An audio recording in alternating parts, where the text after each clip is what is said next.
judge that thou shalt condemn.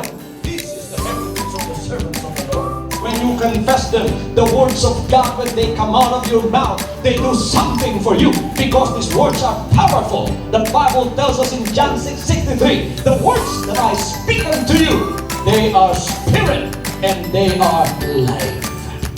Pag sinabi mo ang Diyos ang kakampi ko, ang lahat ng masasamang espiritu roon na pumapasok sa puso ng mga tao upang gumawa ng hindi maganda, makikinig silang lahat. Ang Diyos ay kakampi ko. Sabi ng mga espiritong masasamang pumapasok sa tao, kakampi pala niya Diyos. Wala tayong magagawa sa mga bagay na yan. Matatakot sila sa iyo.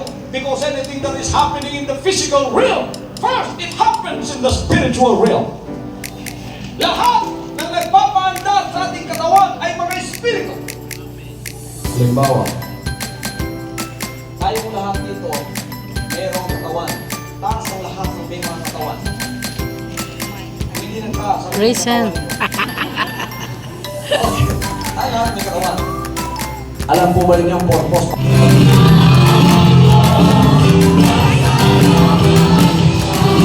Okay. Pwede po tayo sa 25th floor, mag-PS. Yung iba pwede sa 25th floor para mag-prepare, mag-change ng mga damit, mga kamalin. Pwede sa 25th floor, pwede po sa taas. 25th floor, 25th floor.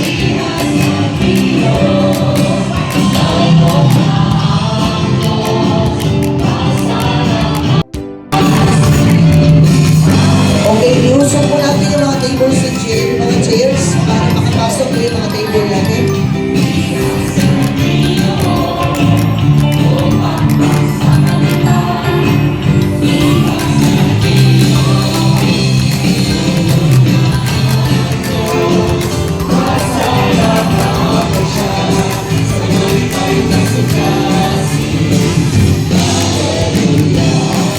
Okay.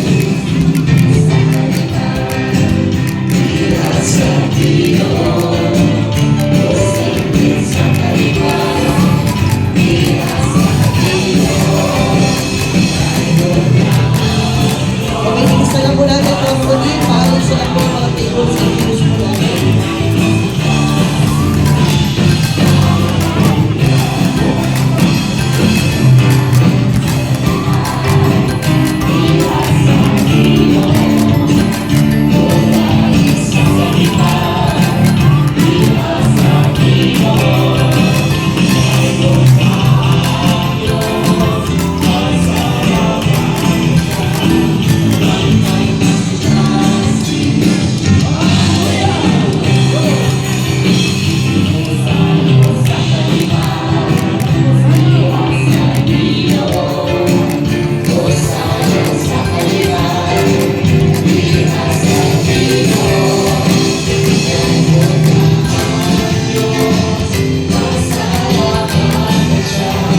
JC, sa bandang likuran po tayo ng table.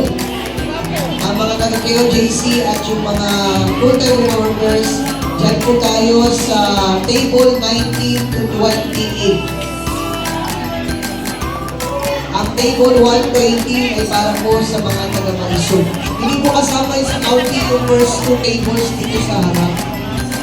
Kasi for ano po ito, for VIP. Forward, no 2024, I remember, January 24, 2024, pinatawagan ako, pwede pa daw ako magsalita doon sa unang maisog rally sa Davao. Siyempre, tinitingnan ko yung utang na loob ko kay President Duterte. Ang sabi ko, anong sasabihin ko doon? Ang sabi nila, you know what you do best, do it. Kasi siyempre, labhan si Lisa Marcos sa harap ng publiko. O, itong mukhang halimaw na to. O yun. So nabuo yung TAPS, nabuo yan yung MAISOG. Ang MAISOG stands for Transparency, Accountability, Peace, and Security. You know, public office is a public trust. Hindi yan hereditary title na susundin ng anak mula sa kanyang ama. Ito yung gusto mangyari ni Lisa Marcos. Na yung anak na naman niya ang papalit na pangulo ng kanyang ama na walang kwenta. walang ginagawa kundi magbuga. Oh. So, being public office, being public trust, kasama doon, kakibat doon yung transparency. Pag sinabi mong transparency, open yung action mo is ma-examine ng taong bayan, di po ba? Tulad nitong budget na to. Itong budget na to, tinanong nga, meron nga nagsabi na mali daw yung sinabi niya. Kasi hindi daw nag-i-insert ang presidente sa budget. Mali po yun. Nag-congressman naman po ako. Ang budget po natin, kumaalam lang yun, 3 libro yan, ganyan kakapal. Ganyan kakapal yung budget natin, iniisa-isa lahat ng item doon. That's part of transparency. Pero, ayaw ni Marcos isingit doon sa National Expenditure Program. Happy birthday to you. Happy birthday, happy birthday, happy birthday to you. Happy birthday to you. Happy birthday to you. Happy birthday, happy birthday. Happy 81st birthday, former President Rodrigo Duterte.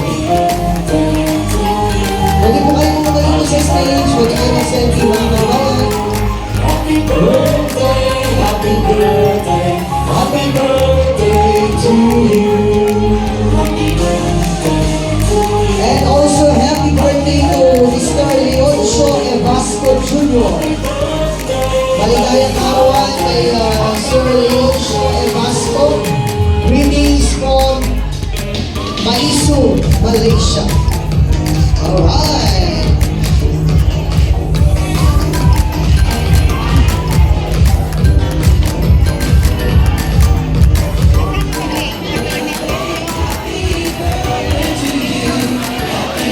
Once again, maraming salamat sa lahat ng mga dumalo sa ating birthday celebration.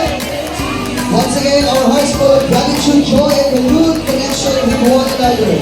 Maraming salamat sa ating lahat for taking the time to celebrate with us. Your presence made this event Tatay Digo. Pagkamay ang bawat isa and we are all dismissed.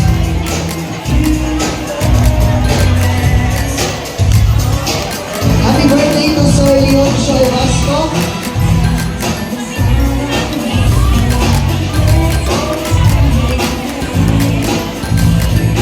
And Miss Shane Briones. Happy birthday again. Sa lahat ng mga nag-birthday for the whole month of March, happy birthday. See you all next week mga kababayan. God bless us all.